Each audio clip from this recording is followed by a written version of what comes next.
Mythbusters. Brian has Brother just Brian. been hard at work. He's had the phone out. Oh, boy. He's just manufacturing. Oh, yes. Now, I can't wait for this one, JB. Do you want duck part of this one?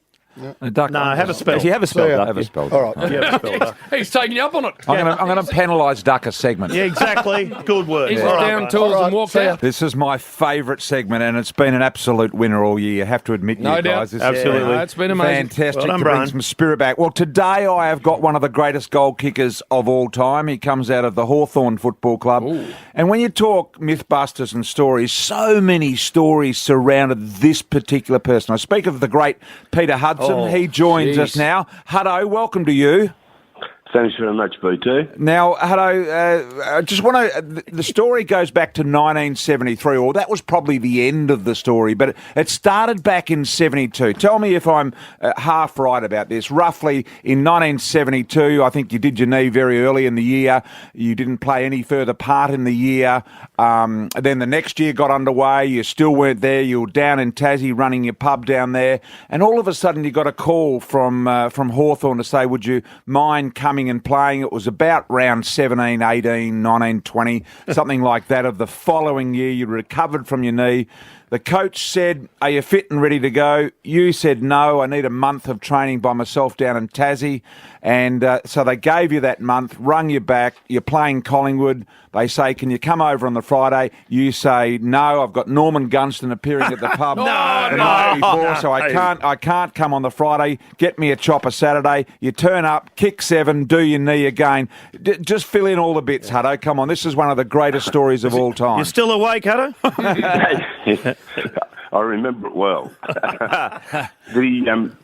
You're a little bit out, Right. BT. I thought I might have been. No, not much, because they didn't give me a month. That was not correct. What happened was John Kennedy rang me, just as you said, to see if I'd play because we were starting to run out of chances to make the finals. And I said, John, I haven't touched the football, I haven't done a thing for nearly 2 years. Oh, wow. And he said, look, I'll come down and see how you are. So he came down, and I ran from one end of the ground to the other, and I was blowing like a draft horse. He said, a bit worse than I thought. So he said, well, what we'll do, we'll give it a couple of weeks and see, we'll make a decision then. And that was leading up to the Collingwood game, which you're absolutely correct there. And so I trained for a whole fortnight, and then the decision had to be made. So this is after 2 years of not playing, you've trained for a fortnight. Yep. Yeah. You know, which wasn't bad for me. That was probably a normal pre-season. Not a great anyway. trainer, Hutto. That's what they reckon, yeah. But anyway, I made the decision to go, and what you said is absolutely correct about coming over on the Friday. Couldn't come. Norman Gunston on the pub. Did you pack out the pub that night with Norman Gunston? Yes, yeah, absolutely. And he was going to be on the Saturday night as well, but they were going to have me back in time for Norman Gunston on the Saturday night. Norman Gunston. But anyway, the other twist in it was that on the Saturday they said, well, to be sure of getting you out to Waverley, we'll get the helicopter to take you out. Now, I didn't ask for the helicopter, BT. Sure. Yeah, come on. Brian Peake. They offered it. So anyway, I thought, well, that's probably normal. Most people probably go to the footy in a helicopter. Yeah, so that's what happened. Is it true you kicked 7 or 8 that day?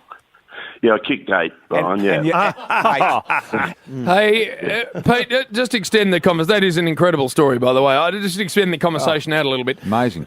When you watch modern footy and you watch the modern forwards battling to kick straight, my memory of you is you used to kick these flat punt sort of half torps. That's it. And they always went through. You must be amazed that they can't kick a drop punt straight, these blokes. Yeah, but mind you, I must admit now I can do that at my age and my stage of life. Quite a few of my kicks went over the goalpost and were paid goals because the goal umpires couldn't go backwards and forwards fast enough. They'd wobble all over. I had a situation at Moorabbin one day where I kicked one of those old mongrel punts. Yep. They were affectionately known as mongrel punts. Went through the goals and blew out through the points, and one of the St Kilda players marked it and took off up the ground. Goal umpire standing there with both fingers out, signalling a goal. Peter, just on another matter too, an acquaintance of all of ours, we use the word acquaintance rather than friend, Jason Dunstall, it always amuses us how he doesn't seem to have embraced a friendship with your good self, despite being the two greatest Hawthorn goal kickers. What have you got to say about him, please? I'm surprised at that because I get on well with Jason. Yeah, so I thought that too. What are you talking about, do Purple? you really get on well with him? Because he doesn't get on well with anyone, does he, Peter? Well, I can only speak as I find, and I like Jason. I reckon he's a great guy, and We do too. yeah, I'm pleased that we were both able to play with the same club and kick a few goals. I'm pleased about that. Yeah, right. Have a listen to this. Glenorchy, Brian. Yeah. 81 games, 616 goals Hang at on, 7. 81 games at 7. 7.6 a game. Wow. And then at Hawthorn, 129 games, 727 goals at 5.6. You used to put that big bum out, didn't you, Hutto? They're affectionately known as ample posterior. Look, it's just an amazing record, as you've just pointed out there, mate. Bill. Hutto was fantastic. And the stories, that's just one of the stories featuring Peter Hudson. There are many, many of those incredible stories. I've sat with Hutto a couple of times and we've talked through them. And he's just a great bloke. with some great 150 stories. goals Yep. 1 year. Yep. See that bloke there? Yeah, He's one of the greatest. unadulterated legend of our game. That very distinguished looking That's man. it, greying Yeah, hair, just right. sitting quietly off to the side you were, Hutto. Hey, what a great story. Thanks so much for joining us. A pleasure.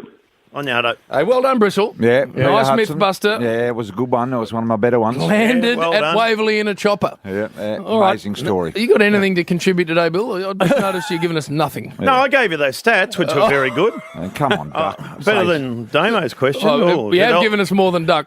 And Speaking of nothing, Duck. and Damo's question. All right. Oh, gee, wow, Damo. For Holden, this is the Triple M Saturday Rub, by the There's something way. in that. Every Holden Commodore tuned for Australian conditions. Head into your local dealer for a test drive today. Come on, Poor old Chief. Hutto. Come on, Chief. It was a nice little interview, and then you had to throw in that Oh, spanner. what about the chief? He's just sitting quietly. I've just ended up under the bus. You should get Chief on.